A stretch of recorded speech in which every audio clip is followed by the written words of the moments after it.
Nous sommes mercredi 18 juin 2025.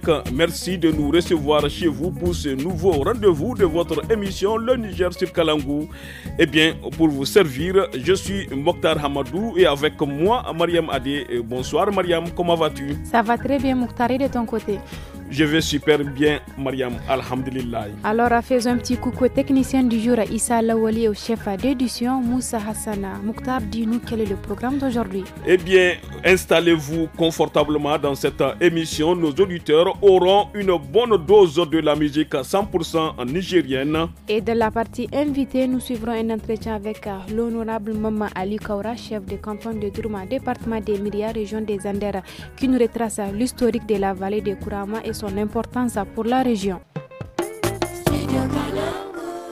Chers auditeurs et auditrices, nous débutons avec la première partie de l'entretien du jour. Avant d'écouter cette première partie de l'entretien, faisons place d'abord à un son qui fait danser. Il s'agit du titre du Bianou du groupe Emankaya.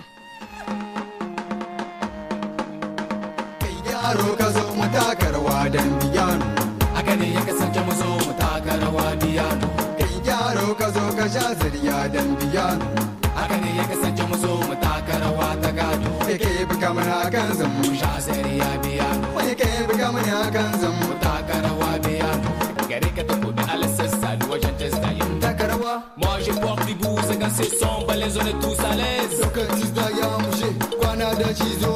Bouge fa muje ka abarka abaya ina laye ka gaban ka kamata ka salaye ka ina alban ka gaban ka kamata ka sa alban ka ina tukudi da su saba in ka dar magari ga kura daga mashi kai da mana dar mata muje tun tubu sa kai ka daga ka aje dum mul jazariya fa muje jazariya. Auditrices, auditeurs du studio Kalangou, ce titre que vous écoutez est dédié à la fête de Bianou, une célébration annuelle qui se déroule à Agadez au Niger et qui est une partie importante du patrimoine culturel et religieux de la région. Elle est étroitement liée à Ashura, le premier mois du calendrier musulman, et coïncide avec les célébrations de l'Hégire. Cette fête se déroule vers le 10 du mois de Muharram dans le calendrier musulman. 30 jours après la fête de Tabaski, elle dure généralement 23 jours.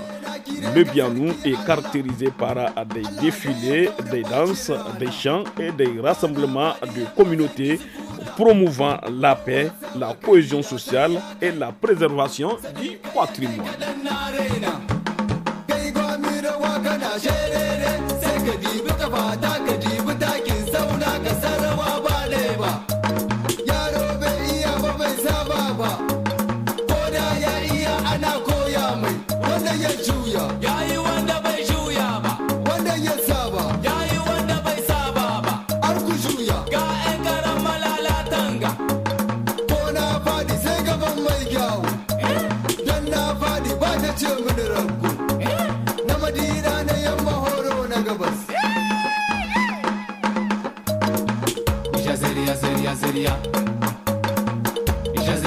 Jazeria.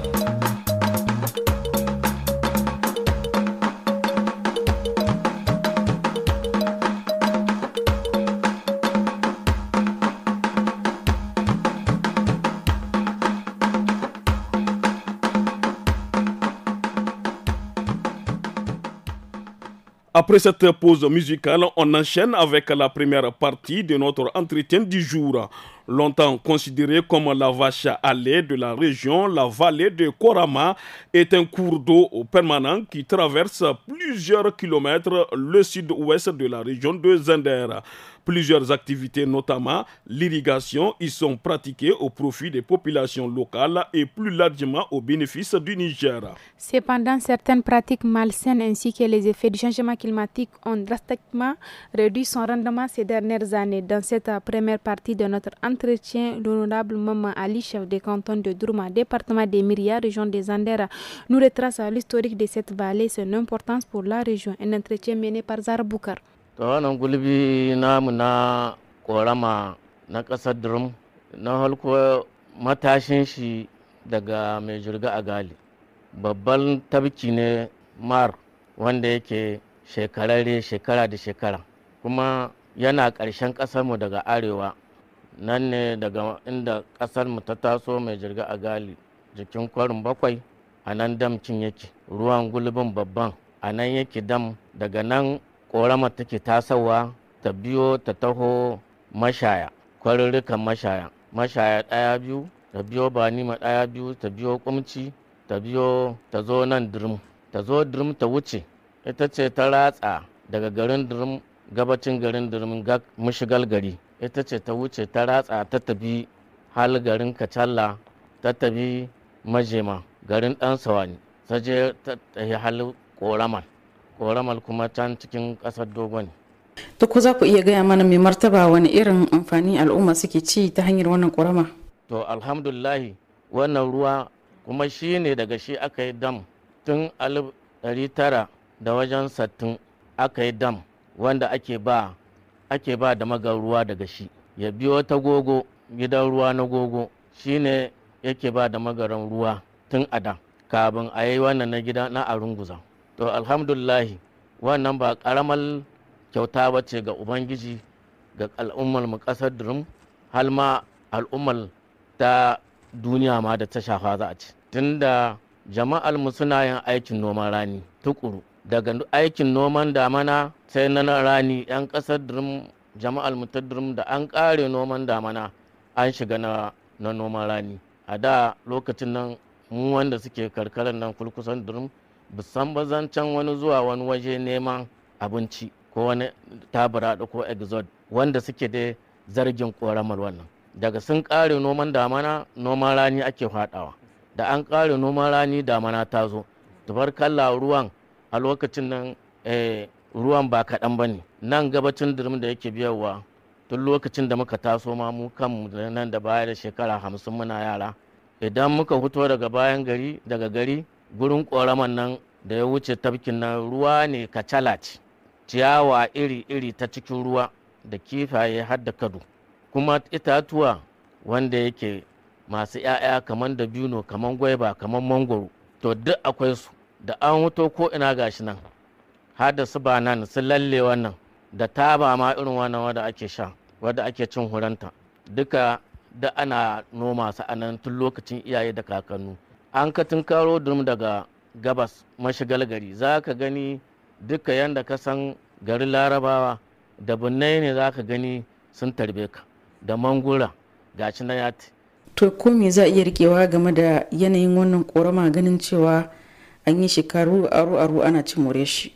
A yanzu ma hakanan ne sai dai a yau da gobe daga sha'anin dan adam zawa sha'anin rayuwar kimiyya to wannan ruwan ni'imomin nan sai da suka sun rage a zamanin yau kenan jama'an nan tana amfani nan lokacin da ba a san shu ba sosai kafin a hudo program kin na shibke-shibken noman rani na ko'ina drum ita take ba zandar shu salati duka komai dukkin wannan duka kasar durmci drum in ka ga wani ka ga wani shu a da daga drum ya zo in ka ga albasa a zandar daga drum ta zo barantana rake da kabewa yanzu rake da kabewa har nyame telam ake cika ana kai kabewa nyame katako ana kai tasawa da rake da kabewa duka wannan kun gani alkhairi ne.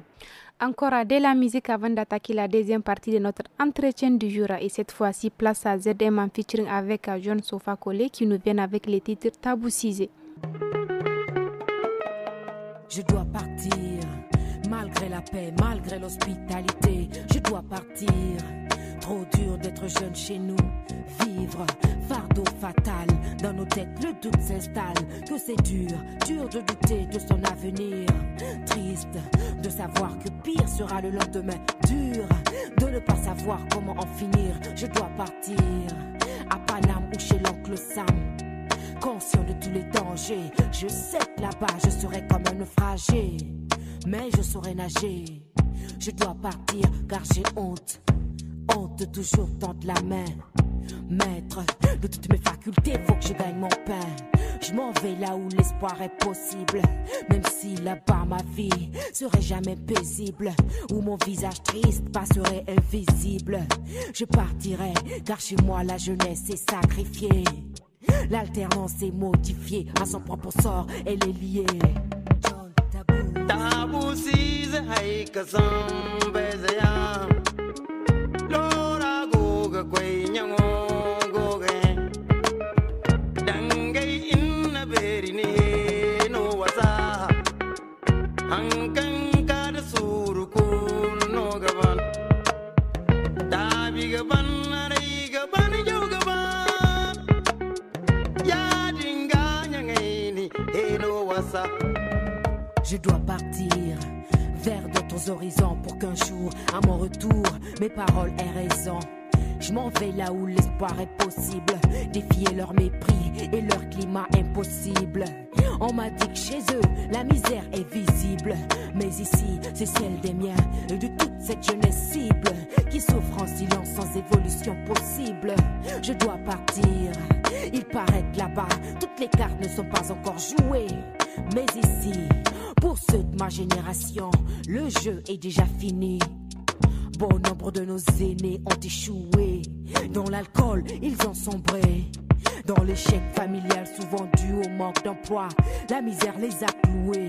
Dans leur tête, c'est sûr que de regret de ne pas avoir fui quand c'était possible.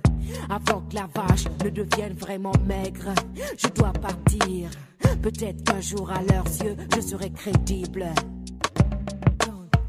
Tabu size haika sambezaya Lora goga kway nyango goge Dangay inna berini no wasa Hankan kada surukun no gaban Tabi gaban naray gaban jaw gaban Ya dinga nyangayni no wasa.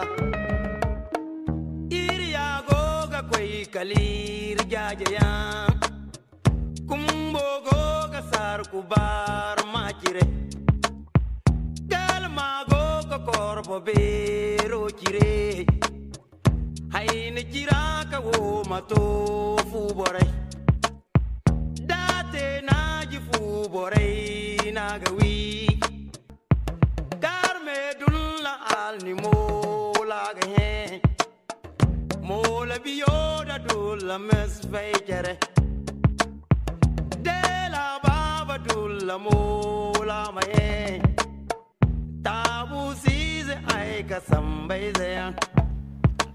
Auditrices, auditeurs, après cette pause musicale, on continue avec la deuxième partie de cet entretien. Dans la seconde partie, l'honorable Maman Ali Kaura, chef de canton de Douroum, revient sur les difficultés auxquelles la vallée de Korama est aujourd'hui confrontée. Il est toujours au micro de Zara Boukar.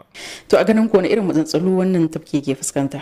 Shi tabkin tsotsiya yake, ya zama to yanzu sai da damana yake zauwa. Shi dai wancan yana can tare, saboda damkin nan ya tsare shi, ana samun karamcin ruwa na bisa, shi kan shi ruwan sama.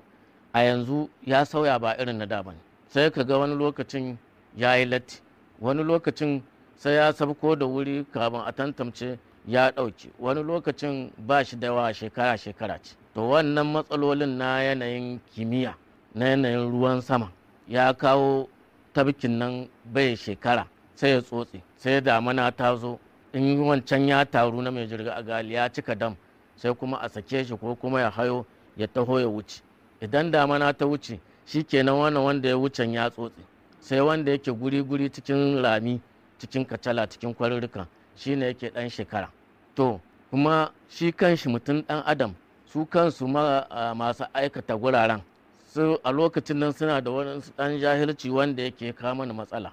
Suna sarewa itacen na cikin kwarin kamar wani mangwaro ko gwaiba, sai su sare shi su ce ya tsare guri don su sa shu a gurin, su sa salati a gurin. To wannan kaɗan-kaɗan da suke sariya da gwaibal wannan da lemun wannan da dabino na cikin kwarurruka don su sa shu, saboda suna ga su sa shu su sa salati baya ɓata lokaci, kai tsaye ne wata 2 wata 3 sun samu amfani, sun samu abinci. To sai su rika sariya manyan itatuwan wannan. To wannan sare manyan itatuwan wannan yana kawowa hamada, iska in ta zo tana binne kwarin, kuma iska da zahirana yana shanye ruwan. Shi ya kawo ga aka samu yan mushkila nan shekara 20 zuwa 30 baya, har zawa wajen wara haka wannan tabkin yana tsotsewa he damana yake samu ya gudanya. Wata damanan nan ma bai zawa in dai ba a yi ba ruwa, amma wancan shi damkin yana nan shekara yake ruwan wancan, saboda shi an yi bariyar, an yi baraj, an tsare shi. Mai martaba, wani irin kira za ku yi wa al'umma durum game da wannan matsantsalu wanda kuka yi tsokaci a kai? Alhamdulahi, na halko su al'ummal su muke kira da su gane, su kula, hankalinsu ya zo da wannan ɓanna da suke ta sare itatuwa. Shi ne wani gamin yake kawowa matsaloli na ƙaramcin ruwan tabkin nan.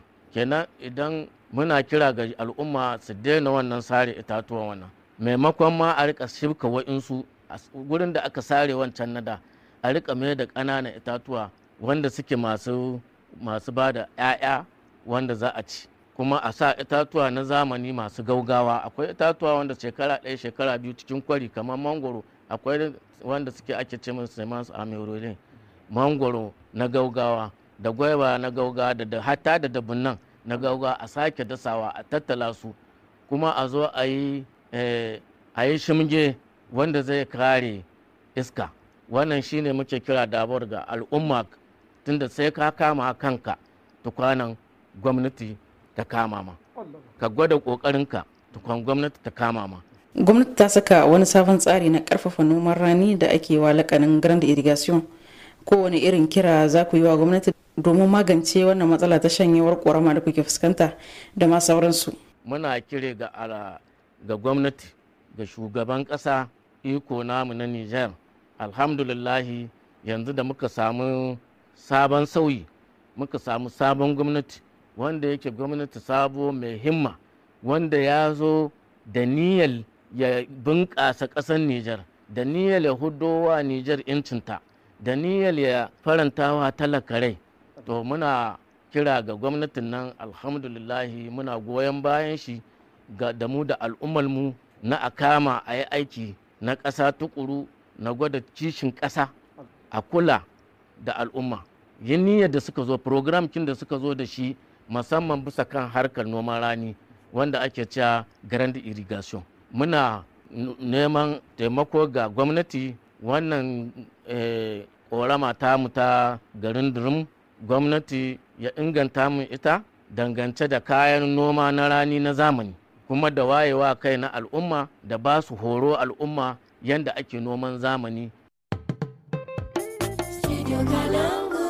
Auditeurs et auditrices du Studio Kalangu, à partir de ce lundi 3 mars 2025, le programme de Studio Kalangu passera à 1 heure de diffusion de 17h à 18h.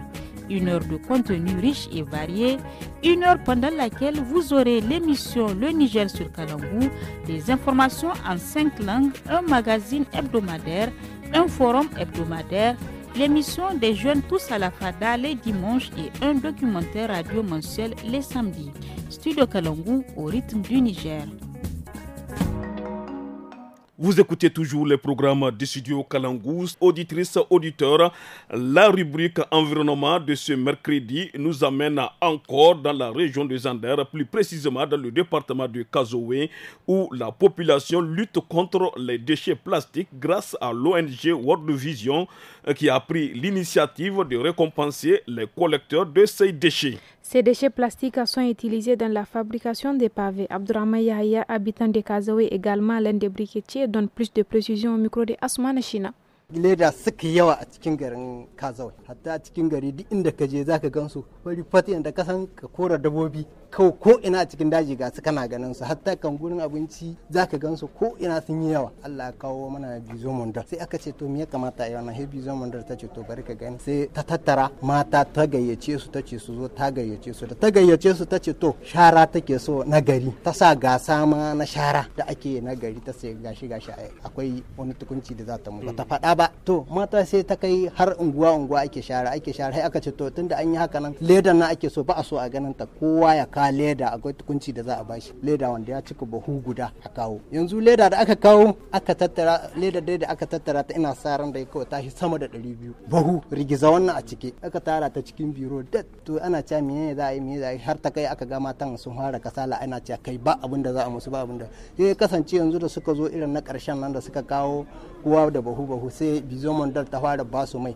litir 5 duk bahu guda mata sai aka ce aka yi a cikin gari kawai ake fama leda kan kauye kan birni duka gaba daya leda da aka tsince ta gaba daya neman ta ma aiki hatta a cikin gida an kai an aiki da ita da fama kake ka zuba ta a cikin bahu in ka cika ka kaiwa bizo mandal su baka mai wallahi sai da aka nemi leda ma a cikin har ta kauye wanda suke ciki kauyuka an nema babu ya kare to yanzu sai aka ce me za a yi da su ake fama mu gani me za a yi mu sai aka kayyace mu aka ce hai bizo mun da tana neman ku da ta neme mu aka ce to me sai ta je ta ka kayan aiki aka ce to muka zo aka kiraye mu farmasiya aka ce to aka zo aka girka mana kayan mulu na kolostara da aka kawo kwana daya da muka girka shi washe gari da muka zo me za a yi sai aka tattaro mu da aka tattara aka ce to bismillah ga abin da ake bukata a yi da shi wanda zai mana farmasiya muna kallo ikon Allah ya za a yi birgil leda ni har mamaki ma nake nace ba zai yi bayani za a yi to he kasance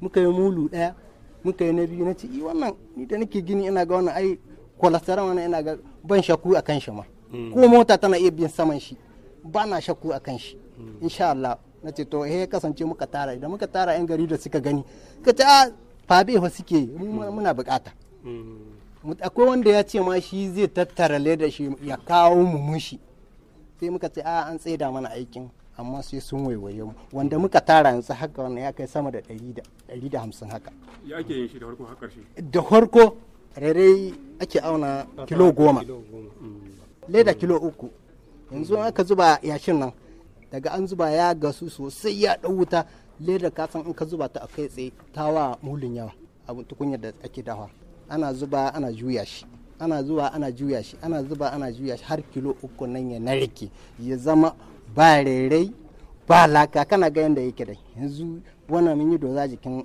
rairan ne ma kake ganin shi haka bi ba far akwai leda wanda ba ta kyau a ciki in suka kawo mun sani in muka zabe ta cikin murhu muke zuba maimakon mu sayo ice a zuba a sa ice ana hura leda wanda ba ta da kyau ita muke sawa a cikin murhu take kama sautan in ta kama wuta ita take narkar da wannan leda nan da reran kuma kasan ma wanda ta ɓaci ta leda wanda bata kyaucin ta ƙasa ita muke ɗaukowa mu auna mu samu kilo 10 hallau mu sake zubawa a ciki maimakon zubda insha Allah ya ɗauka lokaci yin fabe ɗaya gaskiya ana samun yanzu lokacin da ka zuba shi a samu kamar minti 30 dai kafin aikin shi da hudda shi minti 30 insha Allah ana yin haka. Après la rubrique environnement, chers auditeurs, place à présent à l'écho des régions. Originaires du Nigeria, les Ngongoloba sont des jeunes en quête de métaux usés, chaises plastiques usées dans les foyers auprès des femmes et enfants. À Flingué, les Ngongoloba s'intéressent de plus en plus aux enfants de 6 à 10 ans qui leur fournissent la matière à bas prix. Aujourd'hui, cette activité génératrice de revenus suscite des inquiétudes chez les responsables coutumiers et les parents des enfants, suivant le reportage d'Abdoulaye Bagassa réalisé il y a quelques mois de cela. Ils sont nombreux ces jeunes venus de Sokoto au Nigeria à embrasser ce métier pour subvenir à leurs besoins. Ils sillonnent à longueur de journée la ville de Filengue en sonnant de quartier en quartier pour alerter leurs clients qui ne sont autres que les femmes et les enfants. Comment se passe l'activité? Oumarou Issa, un des collecteurs, explique. Ni ɗan Sokoto ne, muna zuwa ne daga ƙauyen Sokoto, muna zuwa wannan garin na Filingi game da wannan sana'a tamu ta gwangwalma. To wannan aiki namu na gwangwalma muna aiki da roba, muna aiki da mabusar da ake kira sufile, muna aiki da yakufi, muna aiki da so na niƙa baki, kuma muna aiki da so farin su irin na talla haka, kuma da so na sayan nono na yara haka, kuma muna aiki da cingam da bambam duka da muna aiki da su. To waɗanda suka fi kawo kayayyaki mata suna kawo kayayyaki irin tukanen karfe waɗanda suka lalace su ce a ba su roba ko kuma a saya da kuɗi a ba su kuɗi. Su kuma ƙananan yara idan sun ga kaya na wasa waɗanda muka zo da shi irin kayan bushi haka ko kayan bonbon waɗanda suke amfani da su na ci na kayan marmari haka su ma suna iya kawowa. To yara suna kawo irin kwankwanaye ko kuma karafuna haka duka suna iya su kawo. Kuma daga cikin yara ana samun masu kwari irin waɗanda suka yi lakwal masu buƙatar kuɗi waɗanda ba sa buƙatar kayan ciye-ciye irin bonbon ko busa haka waɗanda ba su buƙatar su suna buƙatar kuɗi. Ƙananan yara kuma suna buƙatar abin nan busa da irin su bonbon su cakwala da sauransu. Selon Alhaji Ilyasu Ibrahim, impliquer les enfants dans cette activité n'est pas une bonne chose. Pour lui, les parents doivent assurer le rôle de sécurisation des enfants. Abin da na sani ga harkar masu gwangwalba, su kasuwa ce suke, haka suke ganin suna yi, amma ai kasuwa akwai haramtatta, wadda ke kasuwa ce, ai masu sai da kwaya ma kasuwa ce suke, amma an ce haramun ce kuma an gane su da ita a kama su. Kuma amma su alhali ko ai kasuwa ce suke kuma suna ci da iyalansu da wannan kasuwar da suke yi. To da haka ba dan tana kasuwa za a yarda kowa shi yi wa da ya gara ma ba. Akwai doka ta ƙasa wadda yake komi yaro yayi karami ba a taba shi saboda yana yaro karami, kuma ba a komi da shi, bai kamata a yi komi da shi, komi za a yi wakili gare shi. To in gaskiya ne a musu doka a ce kasu sai kaya sai ga dan shekara 20 ba biyu akalla, dokar mu ta Niger kenan, sai ka zama adult sai ka zama shekara 20 ba biyu. To a ce kasu sai kaya in ba ga wanda kai shekara 20 ba biyu bane. In suka sai ga wanda bai kai haka nan ba a musu hukunci, domin su ne suka bata yaran, duk yara sun taru sun zama barayi gaba ɗaya. Babu ɗiyan gidan mai hali, babu ɗiyan gidan talaka. Yaro ka san shi yaro ne, ya ga dai abokin shi ya ɗauke dan ƙarfe ya kai an bashi bambo, shi ma sai ya ɗauka ya kai. Wasu masu motoci sai a ɗauke kayan su da mota na ƙwarai a kai. Wasu masu aikin gona sai a ɗauke hauyi, a ɗauke ratuna, a ɗauke adduna, duk a tai a kai masu gwangwalwa don su ba da bambon koko su ba da wani shakwala. To saboda Allah wannan yanzu a ce kasuwa ce ta ƙwarai, ka san an san haramta ta kasuwa ce. To ni matsalar da nake gani cikin gwangwalwa kenan, ban ce a hana su sana'ar su ba, amma a hana su saye ga kowa, a aza musu doka a ce bakin wanda ya kai shekara kaza in ba haka nan suka sai sun yi laifi. Madame Issoufou Fati Sanda invite ses pères à plus de vigilance dans la surveillance des enfants qui ne font pas de différence entre outils neufs et outils usés pour la vente. To ni dai wannan abban ga amfanin shi ba, tunda yaro shi dai kullun ya zamanto da yaji fifi'in nan akwai wani abu kusan shi da zai kaiwa, kenan ko wanda aka sani ko wanda ba a sani ba shi na iya ma ɗauko abin da ake amfani, ko wata tukunya ko wani mirhi ko wani kasirol, sai ka lalabo ka ga babu, in ka tambaya a fara ce maka har da kujeri ba su bari ba. Kujera da sun ga takare suna yallalle su da su ɗauka su su kai wurin su fi mai gungal ba su su bashi ya ba su wani abu. Kuma abubuwan da yake ba dama ba wasu abu ne masu wani mahimmanci ba, wani dan plakaman ne za a ba su, ko wani dan kayan doki ko wani kaya na roba, wani dan roba na cin tuwo, shi kenan abin da ake ba su. Kuma yaro radda bai da abin da zai badawa, akwai masu zuwa har bisa shara su tai suna cince suna tone su dai su samo karhi ko wani abu dai su tai su kai musu. Kenan kun gani wannan ya kamata a ce an samu jan hankali da ake yi ma yara da su kuma waɗannan masu amsa abubuwan ga yaro. In yaro ya kai musu abin da ka gada ya yi karhin shi sai ka tambaya, tunda tana yi wa ɗauko shi ne, sato shi ne ya yi. Kenan in ba a yi magana ba yaro zai koyi 'yan ɗauke-ɗauke, 'yan gunta 'yan ɗauke-ɗauke daga na a girma ana yi. Kenan ya kamata a samu yadda za a yi a ja ma yara da su masu gwangwalban a ja musu hankali. Quel sera l'avenir de ces enfants si toutefois les dispositions ne sont pas prises pour contrôler et analyser les contours et détours de cette activité, de plus en plus les enfants au détriment de l'école et Makaranta.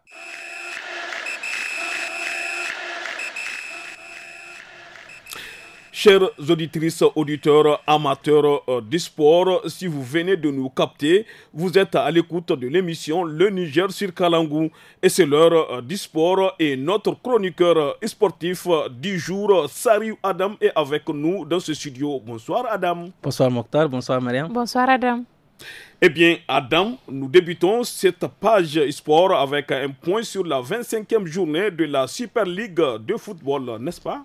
Effectivement, Mokhtar, la Super League saison 2024-2025 se poursuit normalement avec la 24e journée qui s'est jouée hier sur les différents stades du pays. Hier, le choc entre les électriciens de l'AS Nigelec et l'AS Police s'est soldé sur un score nul vierge de 0-0 au centre technique national de la FENIFOOT. Même scénario entre l'Olympique FC et l'Urien FC au stade général Sénikounché. Mais il faut noter la très grosse performance de l'association sportive des forces armées nigériennes, AISFAN, qui s'impose avec autorité 4-0 face au GS Tawa au stade municipal de Niamey. Éliminées en Coupe nationale par l'AS Nigelec, le week-end dernier, les forces armées nigériennes n'ont plus que le championnat pour sauver leur saison. Merci bien Adam pour ces précisions. Alors, quelle est la suite du programme de cette 25e journée? Eh bien Mariam, ce soir, nous avons deux rencontres très attendues à l'issue de cette 25e journée. D'abord, la renaissance de Bukoti qui reçoit l'Union sportive de la gendarmerie nationale au stade général Séni-Kounti à 16h. Et au même moment, l'AS Douane qui défie le Liberté Football Club au stade municipal de Niamey. Alors, Adam Sariou, pour finir, parlons de la 13e journée de la Ligue nationale. Mokhtar, là encore, on assiste à des rencontres très engagées pour la montée en Super League. Dans la poule A, le Tagour de Dosso conforte sa place de leader avec 31 points en battant l'Étoile Rouge de Niamey en déplacement 1-0. Akokana FC d'Arlit et le Zumunta AC de Niamey réalisent aussi des belles performances à l'issue de cette 13e journée. Dans la poule B, le Nima FC de Difa reste leader avec 27 points après une victoire spectaculaire de 3-2 contre le Sonwancha de la région de Tillabéri.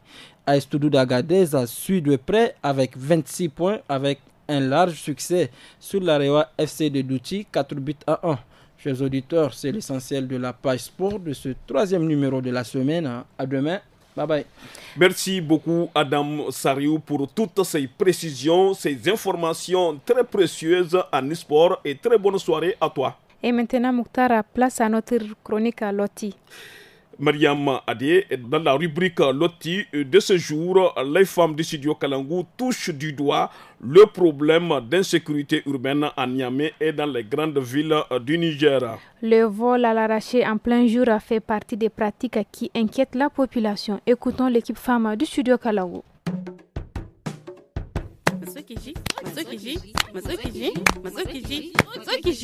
Hey, Matsokiji.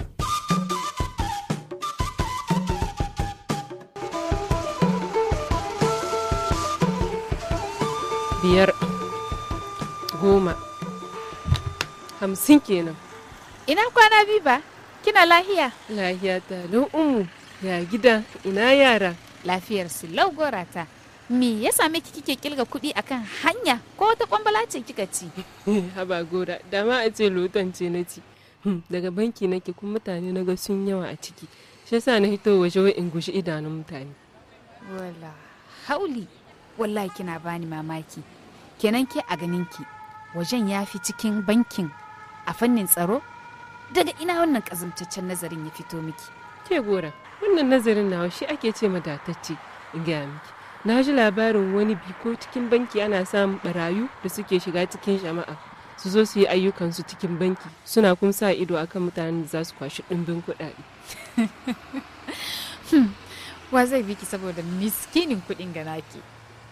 To in ma a ce abin da kika faɗa gaskiya ce, a cikin bankin hankali ya yi kwantawa da a filin haka. A wannan yayin wawuri kaɗan ke hadda miƙa kai. Wawuri mi? Abin mai kaca ne in na gane yanzu. Barayin mutane suke sace gora. Ke aje hankalinki. Kar ki ce mini baki san da bidiyoyin da ke yawo kan kafofin yanar gizo. Kameran sa idon da ake kira camera de surveillance suna nuna barayu da ke kan moto suka kai wa wata mata hari suka tafi da jikarta ta hannu rana kai tsaye. Kai, amma lanya mai ta lalace gora da rana kiri-kiri fa. Ba manya mai kadai bane yanzu. Abun ya zama ruwan dare gama gari a duk faɗin ƙasar Nijar. Ke in kai ki ma nesa duniya ga baki ɗaya. Kenan kamata yayi ki hattara in kina kan hanya. Ki bude idanuwanki sosai ki lura da duk wani take-take ko akwai mutane ko ba mutane. In kika ga ke ko yaro karami ne wanda biki yarda da yanayinsa ba, canza hanya, nemi inda mutane suke. Shikenan ai ba ni sake kullu kuɗi kan hanya gaban nan. Ke babu ma inda za ni ba tare da mai gidana ba ko ƙanina tabdijan. Kin gansu ne wasu dirka da su. Barayin ma gorayen suna son su kai min hari sai sun yi nazari. Ba a ki wannan ba gora. Amma kullum ne za su yi yawo da ke, ai su ma suna da abin yi ko? Ke kina da gaskiya gora. Abin yi dai shine in yi hankali da duk inda zan sa kafata ko? Madalla gora kin gane sosai. Da wannan kuɗin da kika ɗauka a banki ma kina iya tafiya ki sa kamarar sa ido. Ke, umu ban san rainin wayo ha. Dan ban da wasu sani da kuma wannan ƙarfin nawa zaki raina min hankali. A'a, ina na sani. Tana yi wa alwashinki na 'yan kwantarage ya canza mana. To da fatan dai kin gane. Na gane daga yau.